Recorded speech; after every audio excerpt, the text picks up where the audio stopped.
Bismillah. Assalamualaikum warahmatullahi wabarakatuh. Alhamdulillah hamdan katsiran thayyiban mubarakan fi kama yuhibbu rabbuna wa yardah. Asyhadu an la ilaha illallah wahdahu la syarikalah wa asyhadu anna Muhammadan abduhu wa rasuluh. Wassalatu wassalamu ala Rasulillah wa ala alihi wa ashabihi wa man tabi'ahum bi ihsanin ila yaumiddin, amma ba'du. Ya ayyuhalladzina amanu taqullaha haqqa tuqatih wa la tamutunna illa wa antum muslimun. Kaum muslimin, sahabat roja yang dimuliakan Allah Ta'ala dan para pendengar radio roja di mana saya berada, adalah pada kesempatan siang yang berbahagia ini, dengan izin dan kudrat Allah Subhanahu wa Ta'ala, kita dapat berjumpa kembali dalam pembahasan pekanan berkaitan dengan kitab tauhid, pembahasan tentang akidah tauhid yang kita ambil sumber pembahasannya dari kitab Sahih Bukhari. Kita kembali diingatkan kitab Sahih Bukhari di bagian akhir dari kitab Sahih Bukhari, yaitu kitab tauhid. Kita sedang membahas pembahasan tauhidnya berkaitan dengan nama-nama dan sifat-sifat Allah Subhanahu wa Ta'ala. Ya.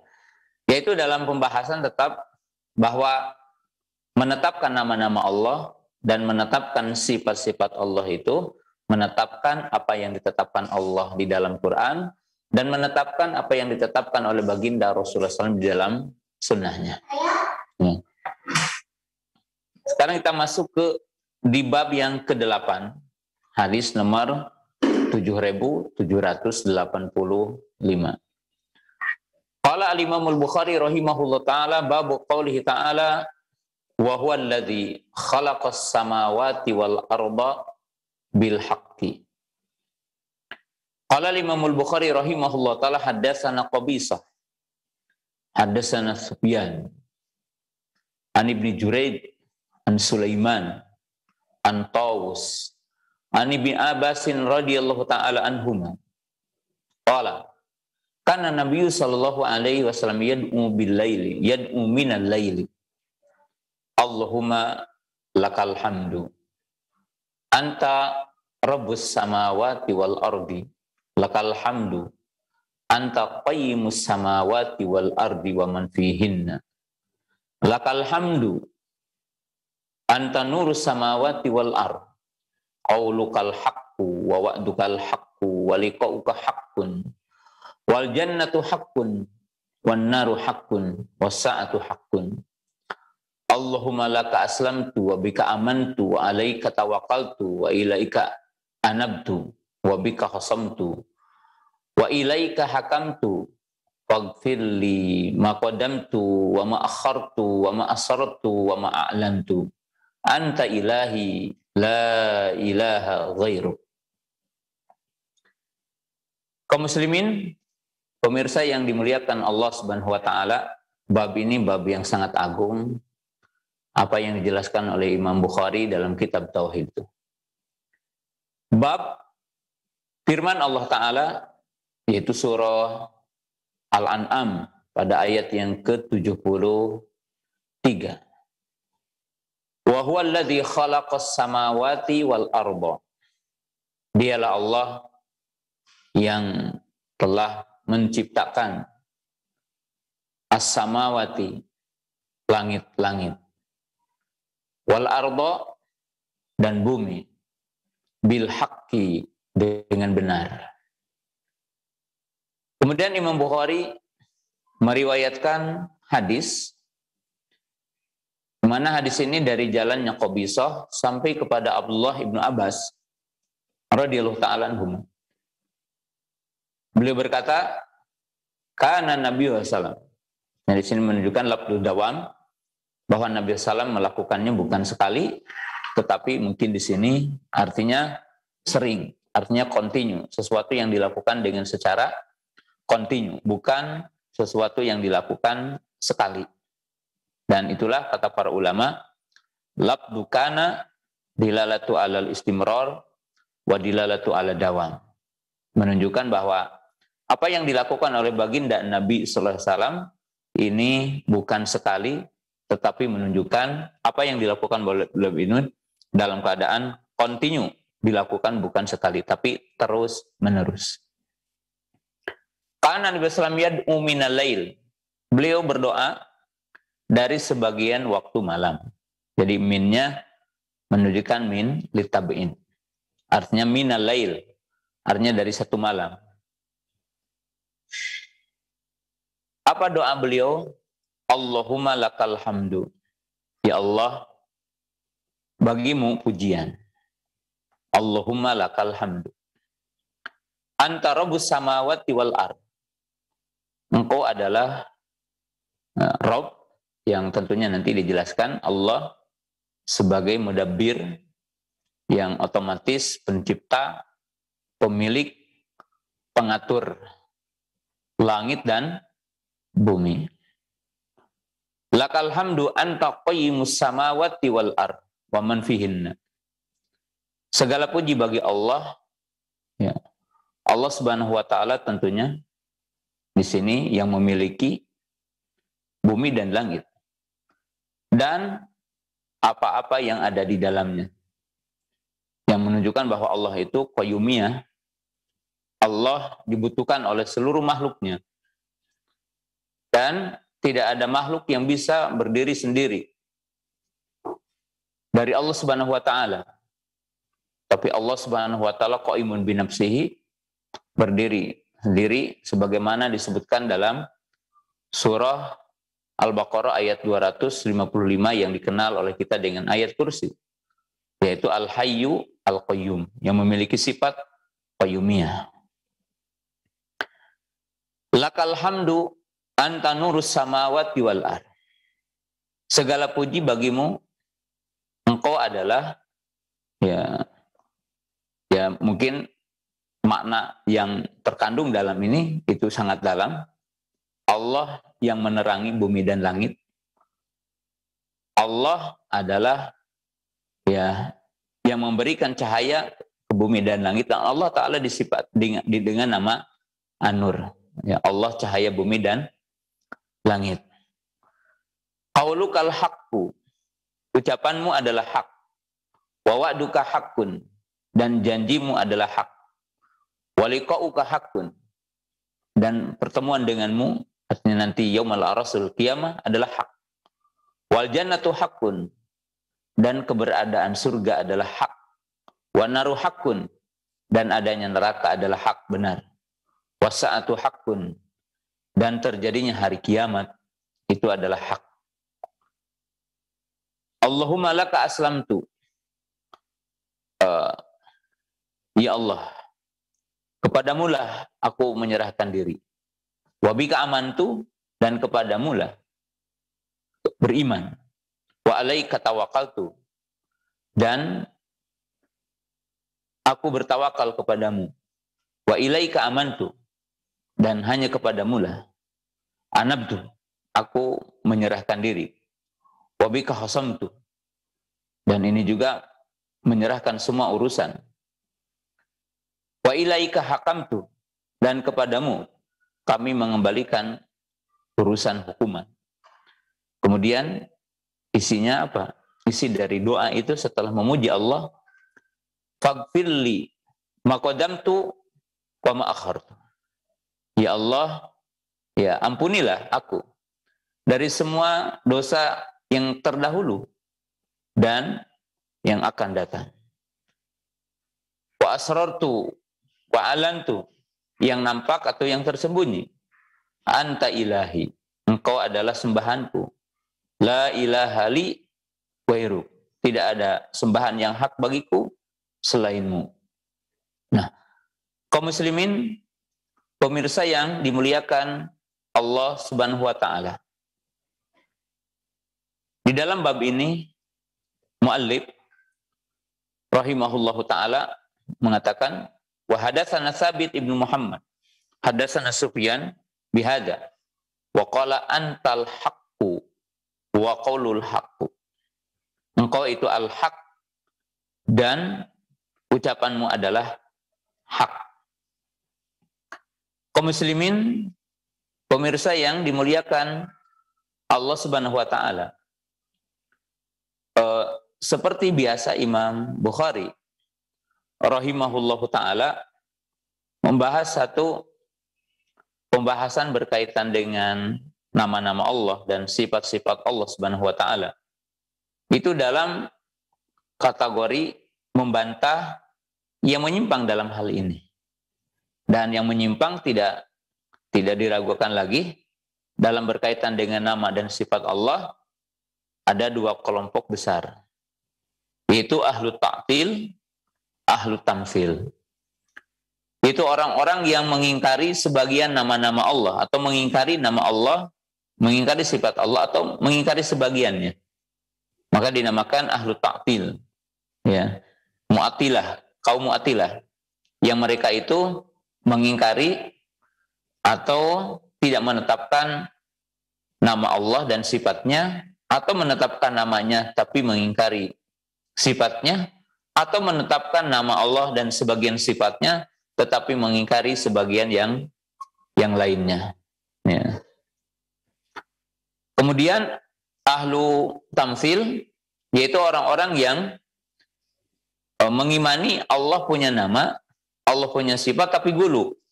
Gulu artinya mereka melampaui batas sehingga ya menyamakan sifat Allah dengan sifat makhluknya. Jadi sifat Allah dengan sifat makhluknya.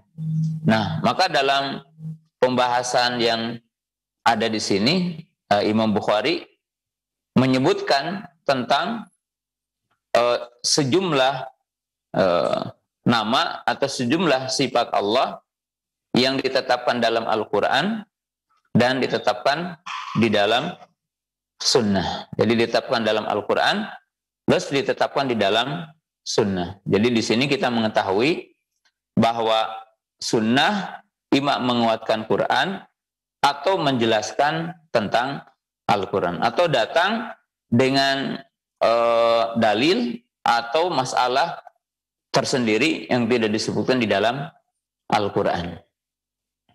Nah, di sini kita mengetahui bahwa dalam ayat ini huwallazi khalaqas samawati wal arda bil haqqi. Allah Ta'ala berfirman, dialah Allah Subhanahu wa taala. Ya, kalimat huwa ini kembali kepada Allah Subhanahu wa taala. Ya. Huwallazi khalaqas samawati wal arda. Ya, bermakna di sini khalaqa aujada min adamin. yakni aujada min adamin. Allah Ta'ala yang mengadakan dari sesuatu yang tidak ada. Dalam arti bumi tadinya tidak ada. Kemudian Allah Ta'ala mengadakan bumi ini. As-samawat tentunya di sini jamak, yaitu bentuk menunjukkan langit itu banyak. Ya, kita dalam jelaskan dalam ayat yang lain yaitu sab'u samawat, yaitu 7 langit. Ya, 7 langit itu ya. Wal ardo dan bumi bil haqqi. Nah, jadi yang paling pokoknya di sini adalah yang akan dibawakan oleh Imam Bukhari kalimat bil haqqi. Ya. Maka itu sejalan, artinya semakna dengan apa yang ada dalam sunnah. Jadi apa yang ada dalam sunnah, yaitu bil haqqi. Bil haqqi. Dan ini tentunya dengan nas yang ada dalam doa Nabi Shallallahu Alaihi Wasallam, yaitu dalam beberapa potongan doanya di sini, qauluka al-haqqu wa wa'duka al-haqqu. Ya. Kemudian di riwayat lain dalam Sahih Bukhari ini dikatakan, wa hadatsana Tsabit Ibnu Muhammad hadatsana Sufyan bihadza qala antal haqqu wa qauluka al-haqqu.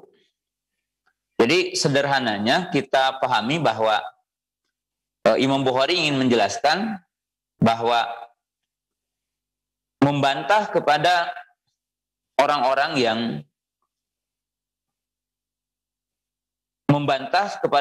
yang mengingkari nama atau sifat Allah dengan umpamanya memisahkan Quran dengan hadis, Jadi seperti umpamanya orang-orang Mu'tazilah, mereka mengingkari sifat-sifat Allah karena itu umpamanya hadis ahad, atau menurut mereka bertentangan dengan Al-Quran. Maka Imam Bukhari memberikan penjelasan bahwa sejumlah sifat Allah yang ada di dalam sunnah, maka itu ada dalam Al-Quran. Sejumlah sifat Allah yang ada di dalam Al-Quran, maka itu ditetapkan di dalam sunnah. Tetapi mereka apa? Mengingkarinya. Tetapi mereka apa? Mengingkarinya. Dan salah satu yang diingkari oleh orang-orang Mu'tazilah dari Ahlul Kalam, demikian juga oleh orang-orang Jahmiyah tentunya, sebagai pendahulu yang melebihi penyimpangannya dari orang Mu'tazilah, yaitu mengingkari, yaitu tentang sifat kalam bagi Allah. Jadi sifat kalam bagi Allah. Jadi sifat kalam bagi Allah. Dan kita meyakini dua poin penting dalam masalah kalam.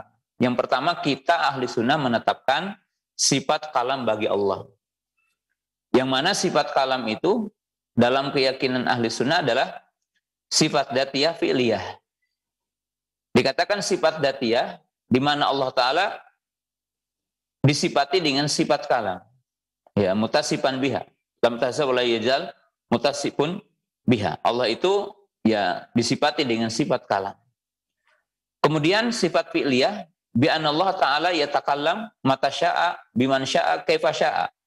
Yang artinya bahwa Allah Ta'ala berbicara kapan saja Allah mengendakinya, dengan siapa saja Allah mengendakinya, dan bagaimana sifat kalam itu, maka itu berkaitan dengan iradah Allah, berkaitan dengan kehendak Allah. Maka dinamakan dengan sifat fi'liyah. Nah, di dalam masalah ini selain membahas tentang sifat kalam, ya, bahwa dalam sebagian tafsir para ulama, huwallazi khalaqas samawati wal arda bil haqqi. Qala ba'dul mufassirin, yakni bi kalimati kun. Yakni bi kalimati kun. Jadi bil haqqi ay bi kalimati kun. Jadi bil haqqi diartikan oleh para ulama adalah, maksudnya bil haqqi adalah Allah menciptakan makhluk, yakni bi kalimati kun. Kalimatil haq ay bil haq bimana bi kalimati haq ay bi kalimati kun. Yaitu dalam apa yang kita pahami dalam ayat, sesungguhnya Allah apabila bermaksud ya kepada sesuatu, maka Allah mengatakan kun fayakun. Maka Allah mengatakan kun fayakun. Jadi di sini kita pahami ya sifat dari sifat kalam gitu ya.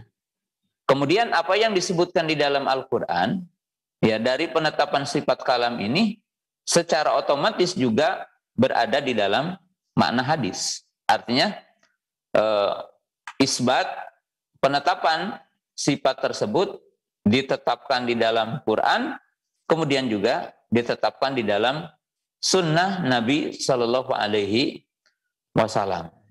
Nah, itu salah satu tentunya relevansi Imam Bukhari membawakan ayat dengan membawakan hadis yang tadi. Jadi membawakan ayat dan hadis yang tadi. Jadi selalu menyebutkan, nah ini ayat Qur'annya, nah ini adalah hadisnya. Jadi keliru orang-orang ahlul kalam dari kalangan Jahmiyah atau Mu'tazilah, ataupun yang mengikuti jejak mereka, bahwa sifat-sifat Allah itu artinya dinafikan oleh mereka karena menurut mereka tidak masuk akal ataupun bertentangan dengan akal. Tidak, karena Al-Quran dan Sunnah adalah menetapkannya, maka wajib kita untuk menetapkannya. Ya. Nah, kemudian kita akan ambil di sini beberapa faidah dulu dari hadis yang mulia ini. Ya. Kemudian kaum muslimin, pemirsa yang dimuliakan Allah Subhanahu wa taala. Ya. Dari redaksi doa yang tentunya doa itu merupakan doa yang dibacakan oleh Nabi Shallallahu alaihi wasallam. Dikatakan kana Nabi sallam yad'u minal lail. Bahwa keadaan Nabi Shallallahu alaihi wasallam beliau berdoa dari sebagian malamnya. Nah, min ini litabi'in. Jadi minnya adalah litabi'in. Artinya juz' minal lail, yaitu bagian dari malam. Maka hadis ini bisa diambil kesimpulan salah satu doa yang dimunajatkan oleh baginda Rasulullah SAW. Ya, bisa berkaitan dengan sholat malam, bisa berkaitan dengan tahajud, atau dengan nama lain qiyamul lail. Atau ya tidak berkaitan dengan sholat. Ketika orang berdiri di waktu malam atau bangun di waktu malam, maka alangkah agungnya bagi seseorang berdoa dengan doa yang sangat agung ini. Nah, kenapa berdoa? Dikatakan berdoa dengan yang sangat agung. Karena dalam doa ini, yang sebelum saya nanti menjelaskannya, yaitu Nabi Shallallahu Alaihi Wasallam itu meminta istighfar kepada Allah, bertaubat kepada Allah Subhanahu Wa Taala, dan itu sebagaimana kita mengetahui dalam sejumlah hadis bahwa Nabi SAW dikatakan karena Nabi SAW yakni yastaghfirullah azza wajal sab'una marrah. Wa fi riwayatin aktsar min mi'ah marrah, yani mi'ah marrah. Bahwa Nabi SAW beliau beristighfar kepada Allah dalam sehari semalam itu 70 kali atau lebih dari 70 kali. Dalam satu riwayat dikatakan 100 kali beliau beristighfar kepada Allah Subhanahu wa taala. Nah, maka doa yang isinya adalah istighfar, doa yang isinya istighfar itu menunjukkan bagian dari keagungan, kemuliaan atas diri seseorang, dan tentunya di sini yang menunjukkan keagungan bagi baginda Rasulullah Shallallahu Alaihi Wasallam. Jadi keagungan yang menunjukkan baginda Rasulullah Shallallahu Alaihi Wasallam, tingginya baginda Rasulullah Shallallahu Alaihi Wasallam. Ya, bagaimana hal itu bisa menunjukkan seperti itu? Pertama, karena Nabi Shallallahu Alaihi Wasallam di dalam doa di sini diawali dengan memuji Allah Taala, memuji akan keagungan Allah Taala, memuji akan kebesaran Allah Subhanahu Wa Taala.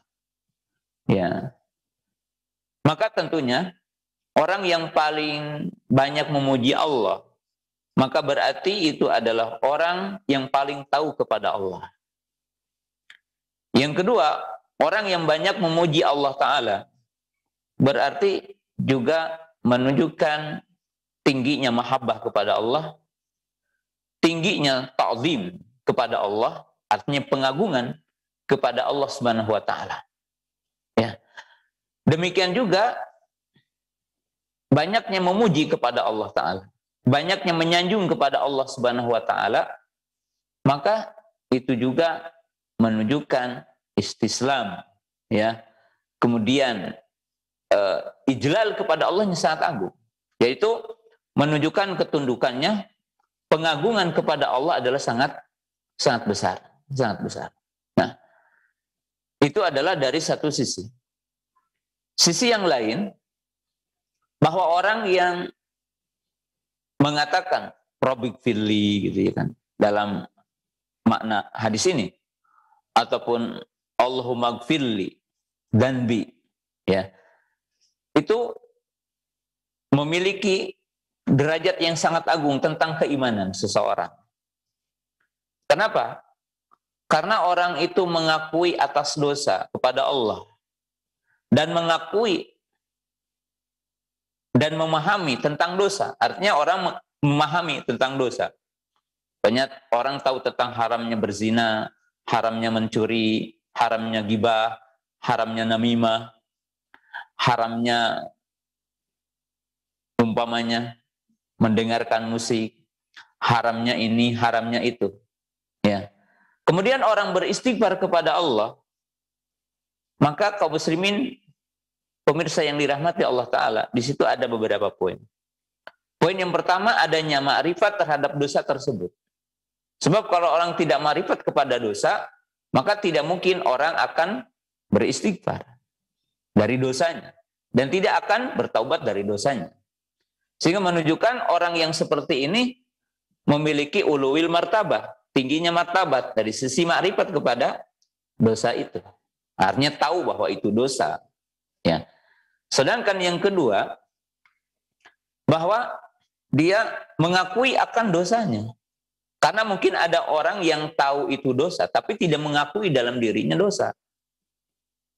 Maka ketika orang itu beristighfar kepada Allah, selain makrifat kepada dosanya, maka juga taukir ala nafsi, bi'annahu yandab, bahwa dirinya adalah berdosa. Bahwa dia adalah berdosa. Dan dia telah berdosa. Gitu kan. Maka di sini mengakui. Gitu. Iktiraf, ada pengakuan. Iktiraf kepada Allah. Mengakui kepada Allah. Mengakui di hadapan Allah, bahwa dia adalah berdosa. Dan tentunya tidak setiap manusia ada yang iktiraf bahwa dirinya berdosa di hadapan Allah. Sehingga tidak mungkin dia akan munajat kepada Allah. Tidak mungkin dia akan menghadap Allah. Tapi ketika orang itu tahu itu dosa dan mengakui bahwa dirinya berdosa, maka dia akan mengatakan dengan sendirinya bahwa dia adalah berdosa di hadapan Allah Subhanahu wa taala. Kemudian yang ketiga, dalam redaksi doa ini gitu ya, yang diajarkan oleh baginda Rasulullah Sallallahu Alaihi Wasallam mengandung makna lain, yaitu orang punya makrifat akan ukubah Allah. Orang itu mengetahui akan ancaman Allah kepada setiap dosa yang dilakukan, kepada setiap kesalahan yang dia lakukan. Karena dia tahu bahwa setiap penyimpangan, bahwa setiap maksiat, bahwa setiap kesalahan itu akan ada ancaman. Kita mengetahui dalam surah ya Al-Ankabut ayat 40, Allah berfirman, "Fakullan akhadna bidzanbihi." Ya. Allah berfirman, semuanya kami akan adab dengan sebab dosanya. Jadi akan adab dengan sebab dosanya. Maka berarti Allah mengasih tahu kepada kita, Allah menghabarkan kepada kita bahwa dalam setiap dosa itu ada ukubah. Dalam setiap dosa itu ada hukumannya. Walaupun terkadang Allah mengadabnya, terkadang Allah memaafkan kita. Tapi Allah mengasih tahu kepada kita ya bahwa dalam setiap dosa ada ukubah, dalam setiap dosa ada hukuman bagi kita. Maka ketika orang itu paham bahwa dalam setiap dosa itu akan ada ukubah, maka ketika terpeleset dalam satu dosa, orang menghadap kepada Allah untuk meminta pengampunan agar tidak ditimpakan kepadanya ukubah.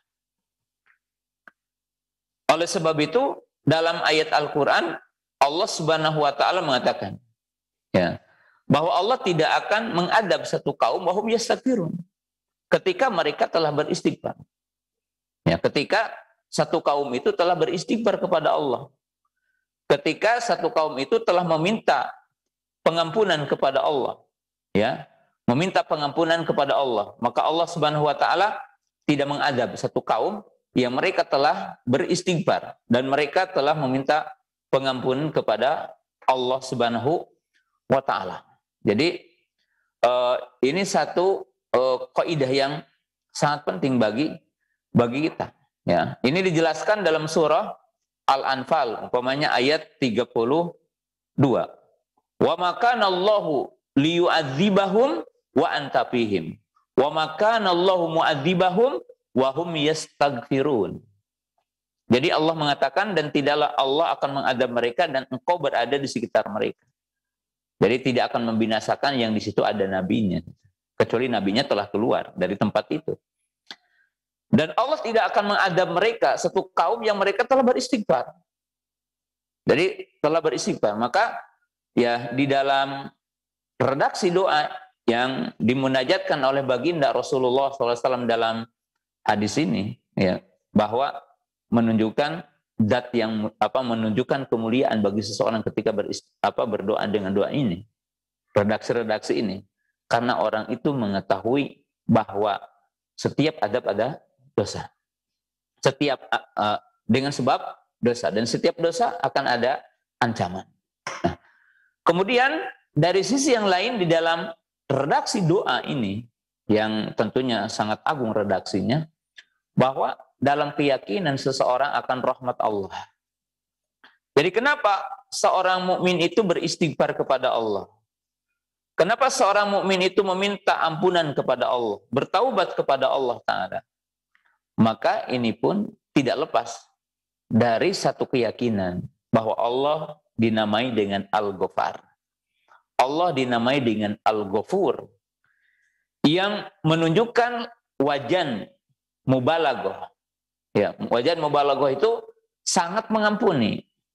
Jadi sangat mengampuni.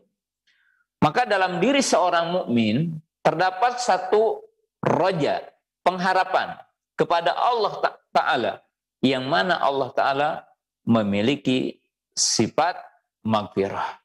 Ya. Dan kita mengetahui bahwa maghfirah Allah itu lebih luas. Rahmat Allah lebih luas. Maka dikatakan wa rahmati wasi'at kulla syai'. Wa rahmati sabaqat ghadabi. Dikatakan dalam nas hadis bahwa rahmatku mendahului murkaku dan rahmatku meliputi segala sesuatu. Nah, sebagai bentuk dalil yang menguatkan bahwa rahmat Allah lebih luas dari azabnya. Ya. Kita mengetahui beberapa sisi. Sisi yang pertama dikatakan dalam hadis yang sahih, bahwa kalau orang kafir masuk Islam, semua dosa yang dilakukan sebelum masuk Islam, maka itu akan dihapus setelah orang itu masuk Islam. Tapi semua kebaikan yang dibenarkan dalam Islam dilakukan oleh seorang mukmin kafir di dalam masalah kafirnya, kemudian dia masuk Islam, maka akan dicatat kebaikan setelah dia masuk Islam. Maka ini kaum muslimin pemirsa yang dirahmati Allah Ta'ala sebagai bentuk rahmat Allah. Sehingga timbul dalam diri kita itu roja, pengharapan kepada Allah Subhanahu wa Ta'ala. Nah, poin yang kedua, bahwa kita mengetahui orang melakukan kebaikan akan dilipat gandakan. Jadi akan dilipat gandakan. Orang melakukan keburukan, ya hukum asalnya satu keburukan dicatat satu keburukan. Tapi kebaikan 10 kali lipat, 700 kali lipat, sampai tidak terhingga. Kemudian poin yang ketiga disebutkan, apabila orang itu berniat kebaikan, kemudian terhalang untuk melakukannya, maka akan ditulis satu pahala niatnya. Jadi niatnya ditulis. Tapi ketika orang meniatkan satu keburukan, kemudian tidak melakukannya, maka tidak dicatat keburukan dengan niatnya itu. Dan ini adalah bentuk rahmat Allah Subhanahu wa Ta'ala.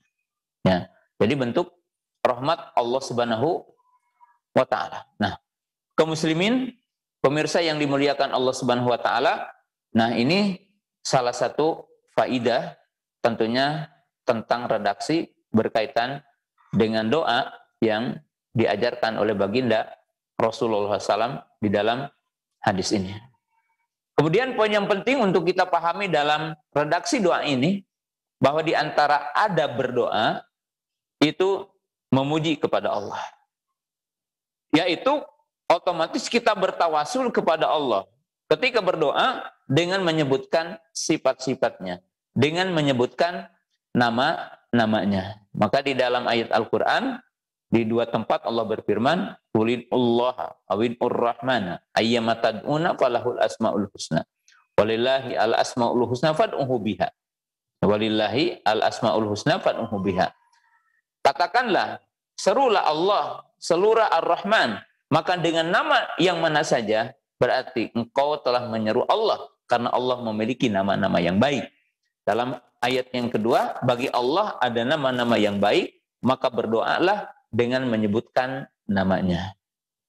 Ya. Kemudian kaum muslimin, pemirsa yang dimuliakan Allah Subhanahu wa taala. Kita lihat ayat di sini. Wa huwal ladzi khalaqas samawati wal arda bil haqqi. Nah, para ulama ketika menjelaskan kalimat bil haqqi, maka di sini ada sedikit perbedaan satu dengan yang lainnya, tetapi bukan ta'arud, bukan pertentangan yang dalam arti kontradiktif satu dengan yang lainnya. Ya. Yang pertama, bil haqqi, yaitu dengan makna, yaitu al-haq, Allah menciptakannya tidak dengan dalam keadaan batil. Ya. Sebagaimana Allah Subhanahu wa taala menjelaskan ya oleh para ulama. Jadi dijelaskan oleh para ulama atau mungkin di tempat yang lain dalam ayat Al-Qur'an. Wa ma khalaqna hadza batila. Jadi Allah mengatakan dan tidaklah kami ya menciptakan ini semua dalam keadaan batil. Ya. Maka dikatakan al-haq artinya dengan benar. Ya. Kemudian sebagian para ulama mengatakan bil haqqi ay bi kalimatil haq. Ay bi makna bi kalimatil haq, yaitu dengan kalimat kun. Ya, dengan kalimat kun. Ya. Dan di sini menunjukkan bahwa kalam Allah itu bukan makhluk. Jadi kalam Allah bukan makhluk. Kenapa? Li'annal makhluk la yakhluqul makhluk. Karena makhluk tidak menciptakan apa? Makhluk. Ya. Dan ini tentunya salah satu makna. Ya. Kemudian para ulama mengartikan yang dalam surah ini tidak lepas dari 5 tafsir. Ya. Yang dikatakan khalaqahuma lil haq. Artinya Allah Ta'ala menciptakan bumi dan langit lil haq. Artinya punya hikmah yang agung. Ya. Tidak seperti kita mungkin menciptakan sesuatu dengan tujuan jelek. Dengan tujuan yang tidak memiliki makna di dalamnya. Ya. Bahkan kita mengetahui Allah menciptakan yang menurut kita itu adalah syar, tetapi bukan syar mahad. Bukan buruk semata.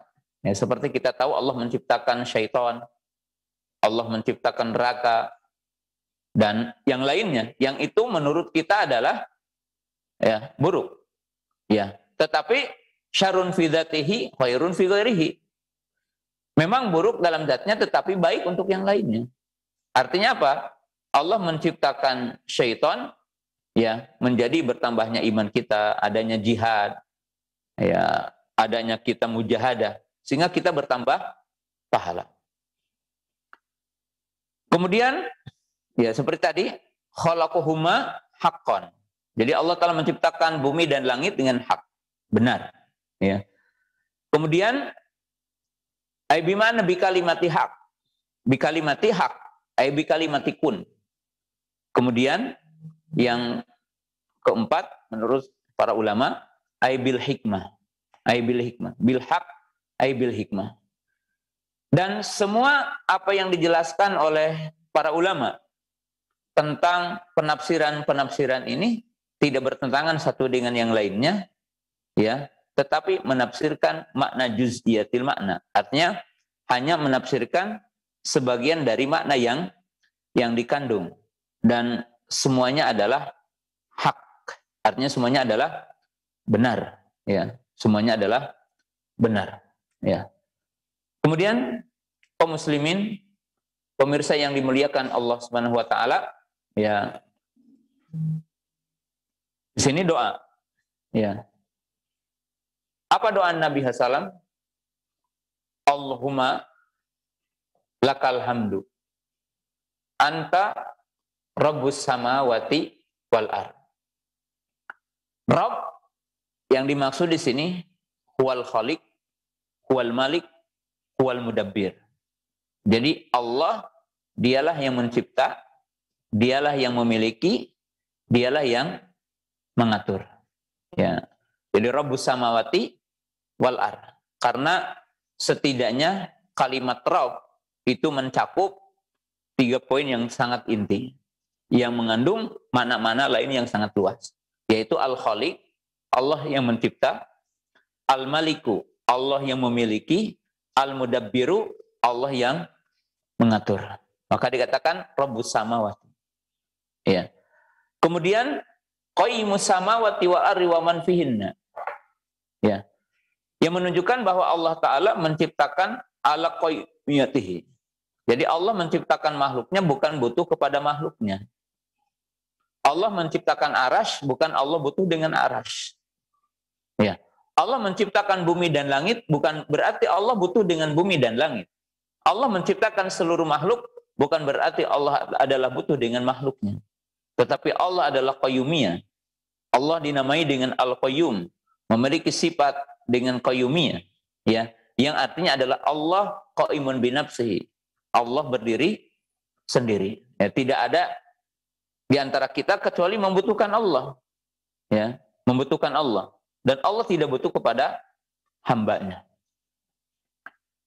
Kemudian Allah anta nurus samawati wal ard. Nah, ini kita akan bahas di tempatnya untuk lebih khusus nanti karena bahasanya sangat luas. Saya sembunyikan dulu ataupun tangguhkan dulu, ya. Kemudian qaulukal haqqu. Ucapanmu adalah hak, ya. Qaul menunjukkan di sini adalah sifat kalam. Jadi menunjukkan sifat kalam. Dan qaulullahi al-haq.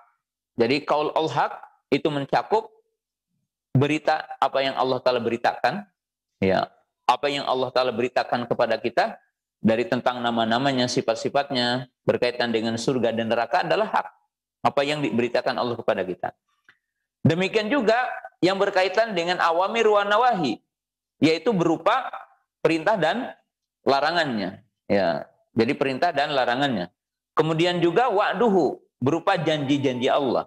Berupa janji bagi orang yang taat, kenikmatan, berupa ancaman dari Allah Ta'ala buat makhluknya yang maksiat atau durhaka, maka itu adab. Maka semua apa yang datang dari Allah adalah hak, yaitu benar. Nah, kemudian wa'dukal haq wa liqa'uka haq. Ya, tentunya di sini kita meyakini bahwa kita akan dikumpulkan di arasatil qiyamah nanti yaumal qiyamah. Orang-orang beriman akan melihat Allah Subhanahu wa ta'ala. Ya, ini pertemuan dengan Allah Subhanahu wa ta'ala, dan salah satu pertemuan itu adalah lifasil qadha, untuk terjadinya penghukuman nanti yaumul qiyamah atas semua amal yang kita lakukan di dunia ini. Wal jannatu haqqun, dan surga kebenarannya hak, ya, keberadaannya adalah hak. Wan naru haqqun, dan neraka keberadaannya hak, ya. Dan kita meyakini surga dan neraka telah ada hari ini. Jadi surga dan neraka telah ada hari ini. Wasa'atul haq, dan artinya hari kiamat adalah benar adanya. Nah, kemudian ujung dari doa ini setelah beliau mengatakan Allahumma laka aslamtu wa bika amantu wa alaika tawakkaltu wa ilaika anabtu wa bika khasamtu wa ilaika hakamtu. Maka ini adalah bentuk istislam. Pengakuan orang kepada Allah akan amal soleh. Pengakuan kepada Allah akan imannya. Iktiraf kepada Allah. Ikrar di depan Allah Subhanahu wa ta'ala. Dan ikrar kita di depan Allah Subhanahu wa ta'ala, bahwa kita mengikrarkan iman kepada Allah, iman kepada malaikatnya, iman kepada rasul-rasulnya, iman kepada kitab-kitabnya, iman kepada perintah-perintahnya, iman kepada yaumul qiyamah, iman kepada surga dan neraka, maka ikrar ini bagian dari ibadah kepada Allah Subhanahu wa ta'ala.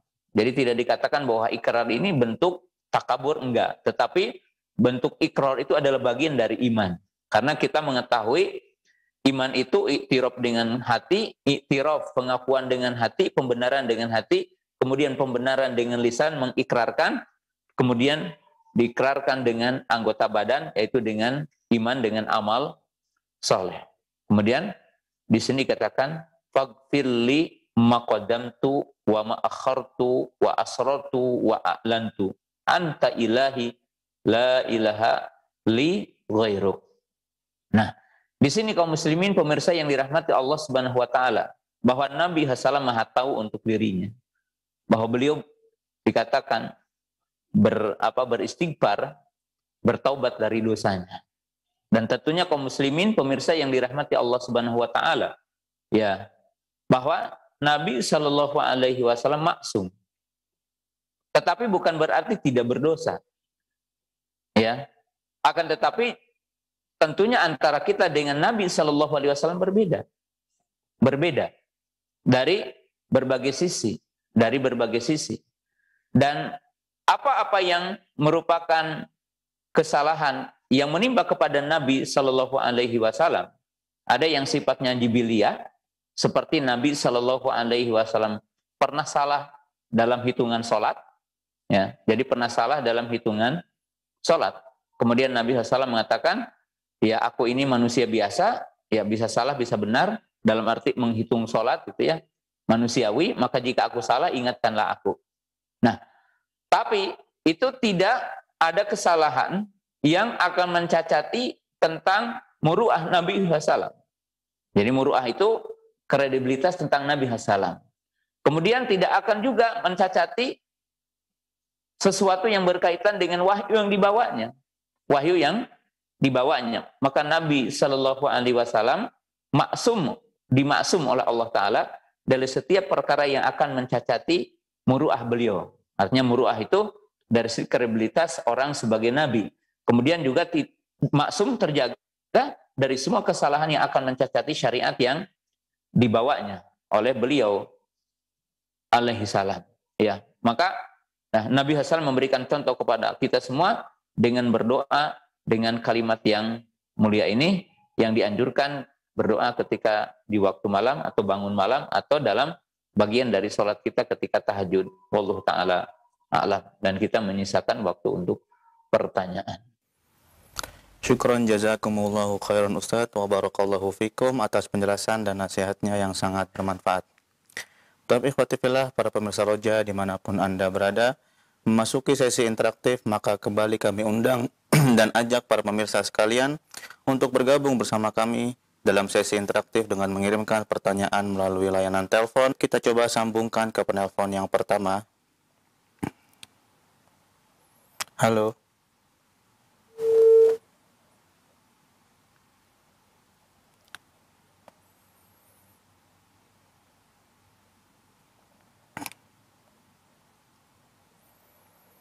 Nampaknya belum tersambung.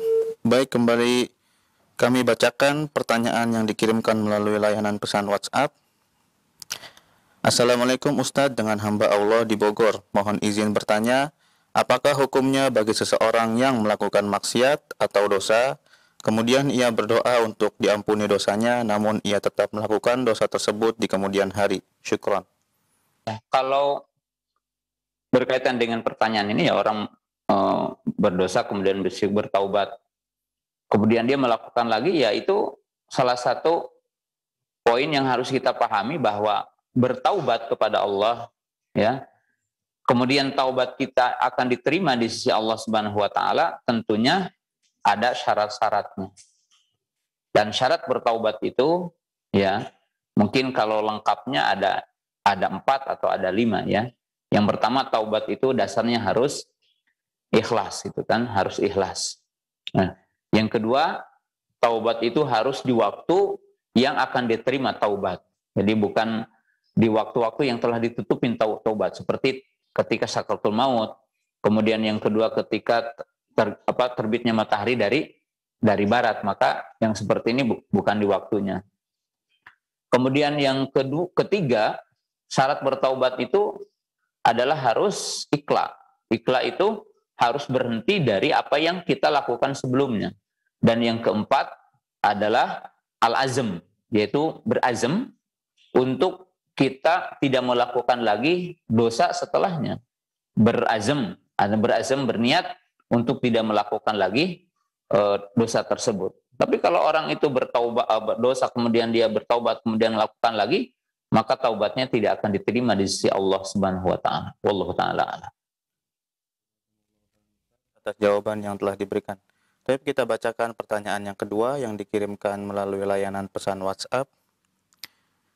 Bismillah Ustadz, dengan hamba Allah di Cibinong. Mohon penjelasannya secara rinci Ustadz terkait salah satu nama Allah yaitu Al-Qayyum.